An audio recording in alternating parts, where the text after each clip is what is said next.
Good morning, Jaguars. Please stand for the Pledge of Allegiance. I pledge allegiance to the flag of the United States of America and the republic for which it stands, one nation, under God, indivisible, with liberty and justice for all.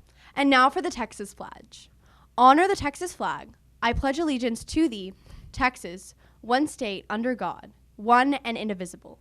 Now for the moment of silence. Please use the moment of silence to reflect on the following quote. Darkness cannot drive out darkness, only light can do that. Hate cannot drive out hate, only love can do that.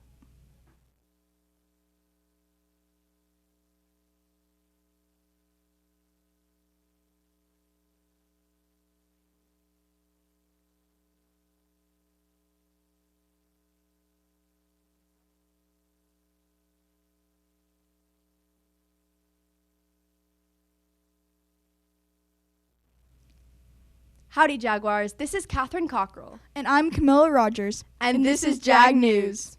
Welcome to the first Jag News of 2023. Our team has been working diligently to bring you the latest news.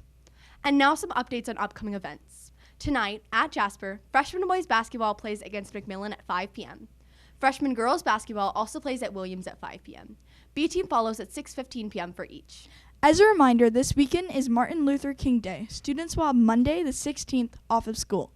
Now our next segment, This Week in History. On January 9th, 1989, Nina Dobrev of the Vampire Diaries was born. On January 10th, 1776, Thomas Paine published Common Sense. On January 11th, 1935, Amelia Earhart made the first successful solo flight from Hawaii to California. On January 12th, it was National Kiss a Ginger Day.